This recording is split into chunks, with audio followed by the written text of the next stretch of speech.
sophisticated than that, but you're not too far off. It's like a warehouse? There's like multiple levels and bays and anyway. And then underneath it is like a concrete drill pad. I think they were built in like the 50s. I have no idea, but they're old. And this is probably one of the bigger bases in, the United States, right? Like, it's huge. Yeah. It's fucking huge. Yeah. And there's like, you have Lackland, Medina, Randolph, maybe another one, I don't know. Yeah, I don't know. Yeah. But anyway, I get there, it's like 3 o'clock in the morning. And I walk in, there's like 2 other guys that arrived when I arrived. Everyone else is in bed, pretending to be asleep. The drill sergeant is like, I'm just waiting for instructions. And he's like, take off your clothes. And I'm like, God, what is about to happen? Oh, fuck. I'm getting naked from this guy. They're about to fucking delouse you and shit. No, they didn't do all that, but they made us get in the shower. And, because he's watching you, he's like, turn around, you take your clothes off, you go in the shower, and he waits for us. This is what you want to see? Basically. And he waits for us to get soap on us, and he's like, all right, you're done. And I'm like covered in soap. I'm like, okay, whatever. So you can't wash it off? Nope. He just stopped us right there. He's like, cut the fucking water off? Well, I mean, we had it down to a system eventually where there were when it was all of us towards, further in training. So they probably do it you get 5 minutes for a shower. That's kind of a lot of time. This is a lot of time? Okay, yeah. They used to call them duck showers in football, where you duck in, you duck out. Probably similar, because we would just kind of do an assembly line, walk in soap, hit the hot spots, and hit and by the time you come around the horseshoe, it's a fucking revolving door. Yeah, you're done. Yeah, you dry off on the inside. So that was that, and then of course you wake up at 4:45. They play Reveille, which is the most annoying fucking Reveille. Is that like a bugle deal? Yeah. Fucking haunts me, man. It's so terrible, and it's so loud. It's so funny because I feel like they've always used that. I think it's forever. Always has been and always will be. Still gonna be too. Yeah, it's not going anywhere. It is the bane of every service member's existence. I guarantee it, because it is the most aggressive way to wake up. It's so loud, And then of course you get up, you go to PT. And they do it super early, because if you do it in the middle of the day, it's 115 degrees. Physical training? I was thinking physical therapy for a second. Well, I had to do that too, but... right, well, you got bad knees, don't you? Is that what it was? And it's their fault. Yeah. Oh, fuck. Bastards.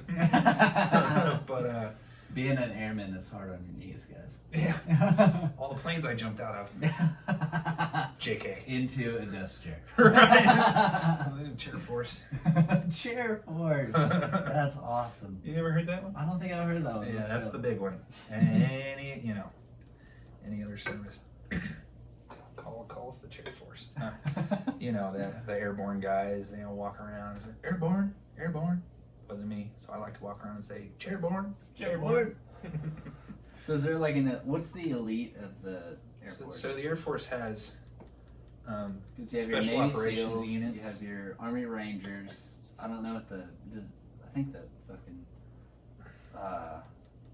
what am I trying to think of? The other branch other than Navy? No, the Army, Marines. Marines have the recon guys and and this isn't something I know too much about, but they have something called MAGTF, a Marine Air Ground Task Force. Those guys are supposed to be pretty cool too. Nice. Okay.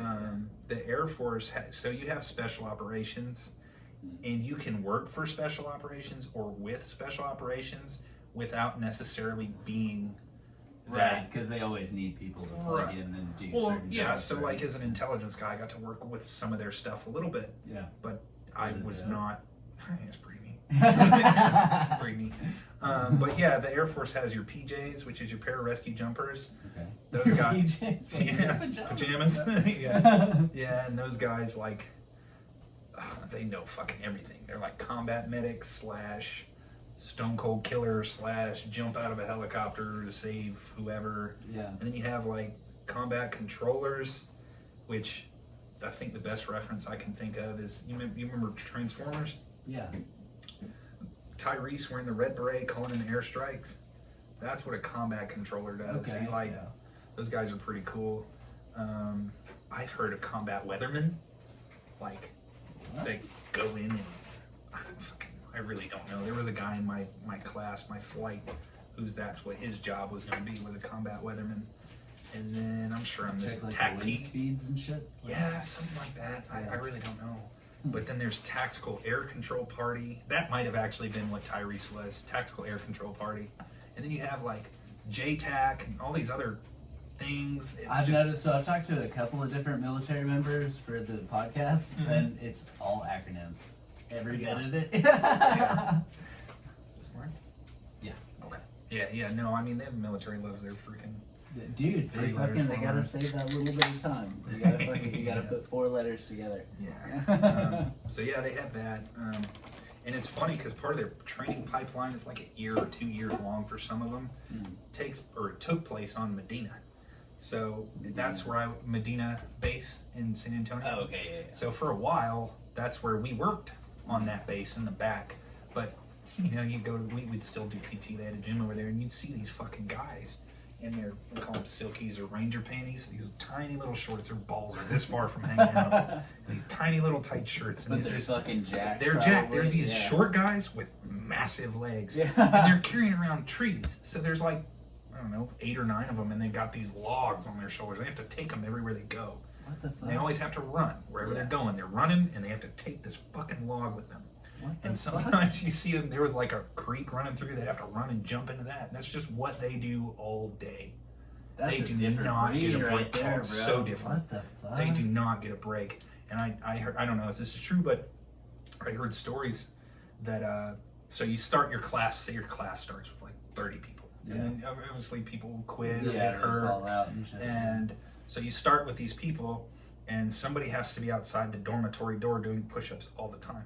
Now, if there's 50 people, that's fine. But when it gets down to 20, these fucking guys, you know, you're doing push-ups every, I don't know, 15 minutes.